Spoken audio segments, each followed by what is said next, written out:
Kunti Devi, thank you for sitting down today. Your choices still spark firestorms 5,000 years later. Let's get straight to the hardest questions people throw at you.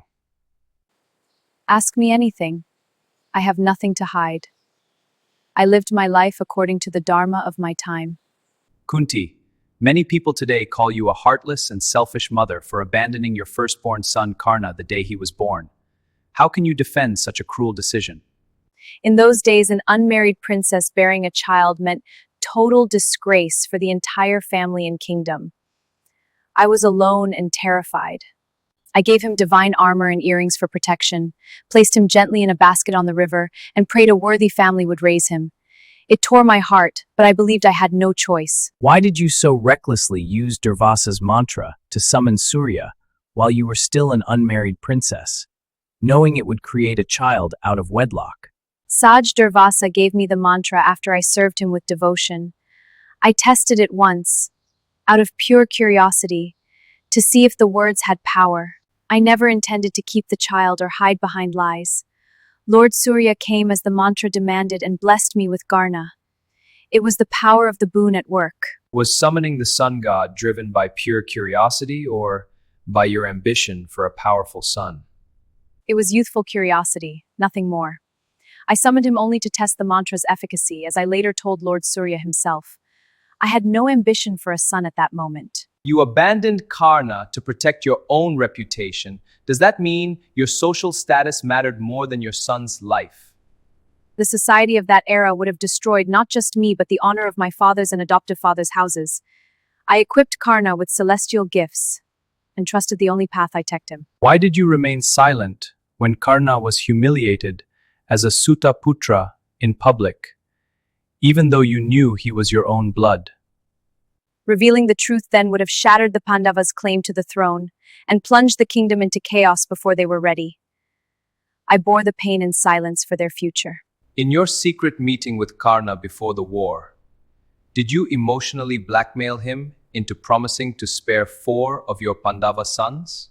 I met him by the Ganga, revealed he was my eldest, and begged him to join his brothers.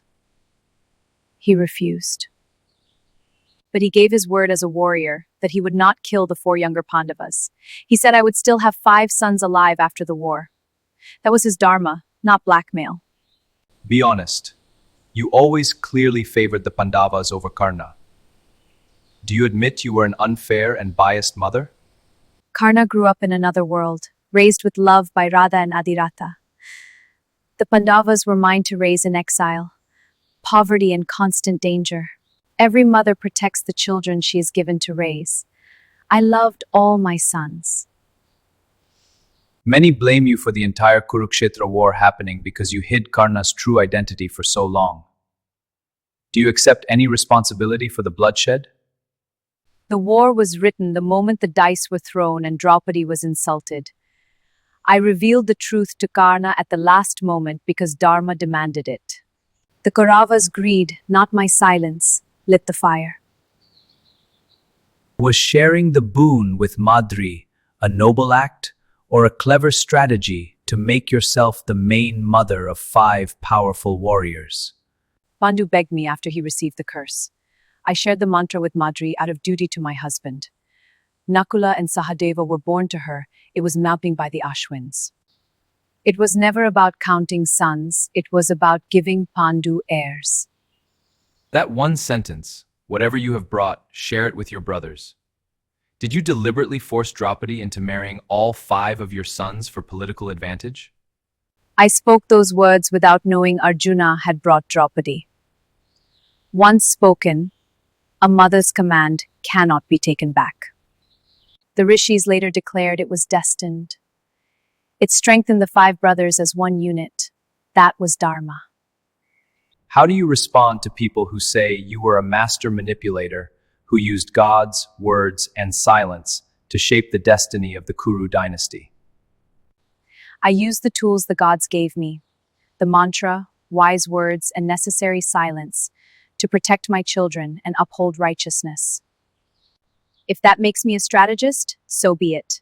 A Kshatriya mother does not sit idle while her sons are robbed. I will protect what is ours. Your relation with Krishna is well known. Did you use your nephew's power to influence events in favor of the Pandavas?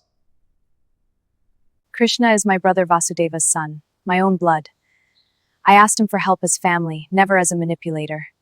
He chose the Pandavas' side because Dharma was with them. After the war, you asked Krishna to give you lifelong sorrow and difficulties. Was this devotion or penance for your past choices? I told Krishna, in happiness people forget you, only in sorrow do they remember you always. I wanted never to forget the Lord. It was pure devotion, not penance. You raised the Pandavas single-handedly through exile and hardship. Was it pure motherly love, or were you grooming them to reclaim the throne for your own glory? It was both. A mother's love and a Kshatriya woman's duty to see justice done. I trained them to be kings because the throne was stolen from them. Why didn't you reveal Karna's identity to the Pandavas earlier and prevent the deadly rivalry? Revealing it too soon would have destroyed their unity and given the Kauravas the perfect weapon. I waited until the moment Dharma allowed. Did you ever truly love your husband Pandu? Or did you only use the divine boon to produce heirs because he was cursed? I loved and respected Pandu deeply. When he was cursed and could not have children, I used the boon only at his repeated request. It was duty and love together. People say you were both a devoted mother and a ruthless politician. Which one is the real Kunti? Both. A true Kshatriya mother must be both. Love without strength is weakness. After everything, you chose to die in a forest fire with Dhritarashtra and Gandhari. Was this true renunciation or running away from the consequences of your actions? It was renunciation. After seeing my son's rule, I walked into the forest with the blind king and queen. When the fire came, I embraced it calmly. That was my final act of dharma. Do you regret not raising Karna yourself and giving him the status he deserved as a Kuru prince? Every day of my life, I carried that regret in silence. But regret does not change dharma. I accepted the path I walked. Looking back today, what would you change about your biggest decisions? Or do you still believe you did everything according to Dharma? I would change nothing. Every tear, every silence, every word I spoke was according to the dharma of my era and my duty as a mother and queen. The Mahabharata itself is the proof.